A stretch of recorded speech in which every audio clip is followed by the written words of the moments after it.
All right, let's just dive right in. I want to talk about this massive, almost totally invisible world well, it's all around us. It is absolutely teeming with life. And you know what? It's crucial to our survival. So, how in the world do you explore something you can't even see? Well, today, we're going to look at a brand new tool that's trying to do exactly that. Okay, check this out. I'm going to start with just one number, 50%. Nope, it's not half off at your favorite store, and it's not the chance of rain tomorrow. But this one number, it connects every single one of us. Doesn't matter where you are on the planet. Yep, you're looking at the percentage of the world's oxygen that comes from plankton. That's right, these tiny little organisms just kind of drifting around in our oceans, they're responsible for half the air we breathe. Think about that for a second. Every other breath you take, you can thank plankton for that. It's just incredible, absolutely mind-boggling when you stop and think about it. Okay, so if these little guys are so important, I mean, fundamentally important, that leads to a pretty big question, right? Why is it so darn hard to actually learn about them? And that, right there, brings us to the core challenge. So here's what we're used to, right? You've got your traditional tools, flat books, two-dimensional pictures, maybe a quick peek through a microscope. But here's the thing, none of that can possibly capture the living, breathing, three-dimensional world of this ecosystem. It's kind of like trying to understand a bustling city by just looking at a single flat map. You're missing the whole picture. So you've got this problem of flatness, this total lack of immersion. What do? Well, a team of researchers in Indonesia decided to go in the complete opposite direction. Instead of just showing you a picture of the world, they decided to build the world. And this is what they came up with, PlanktonicX. So what is it? Put simply, it's a VR app that basically lets you shrink down to a microscopic size and swim around with the plankton. The whole idea is to make learning an active, immersive experience, not just something passive and flat you read in a book. So what's it actually like to be in there? Well, you get to explore the unique underwater ecosystems of Indonesia.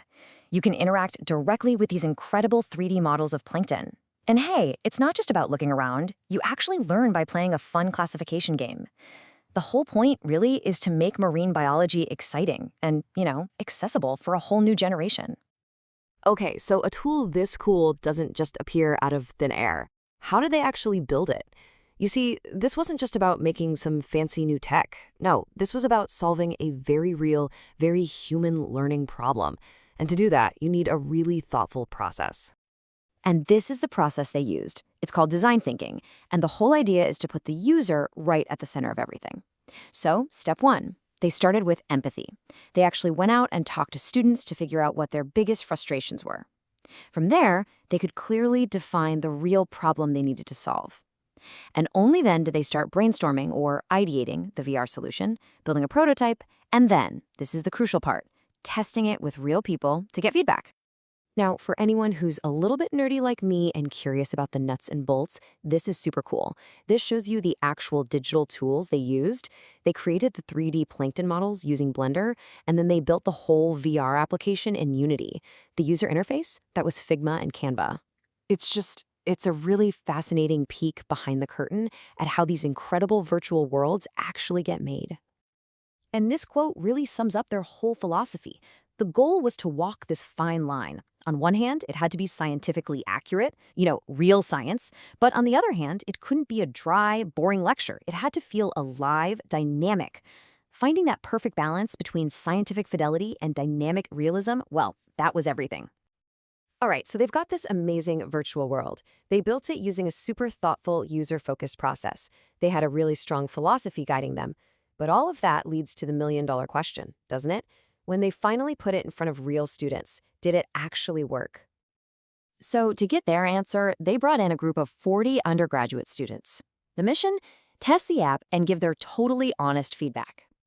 Okay, first things first, they had to tackle one of the biggest hurdles for any VR experience, motion sickness. That dizziness or nausea some people get.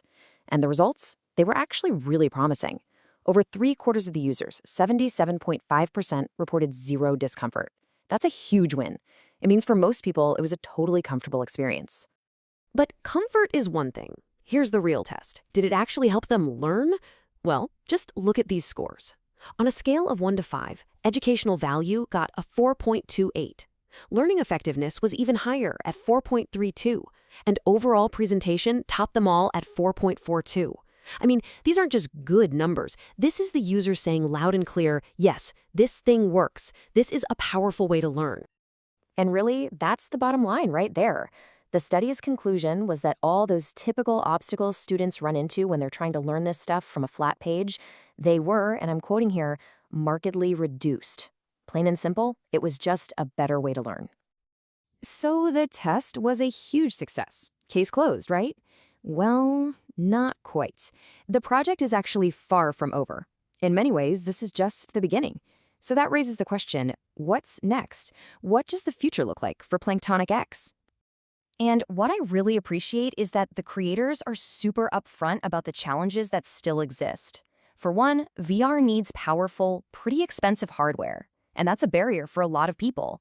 They also know the visuals can get even more realistic, they want to add way more species of plankton, and they want to deepen the educational content. They've got big plans. And this slide just lays out their roadmap perfectly. It's a classic today versus tomorrow picture. Today, what we have is an incredibly promising prototype. It's the seed of the idea. But tomorrow, the vision is for it to grow into a powerful, fully fledged educational tool. We're talking more species, pop-up info, voiceovers, ambient sound, even quiz-based interactions. The whole shebang. And this final quote from the paper, I mean, it just nails it. PlanktonicX holds great promise as an inclusive, engaging, and scientifically accurate educational tool aligned with 21st century learning demands. That says it all, doesn't it? This isn't just some cool new game. It's a blueprint for what the future of education could look like.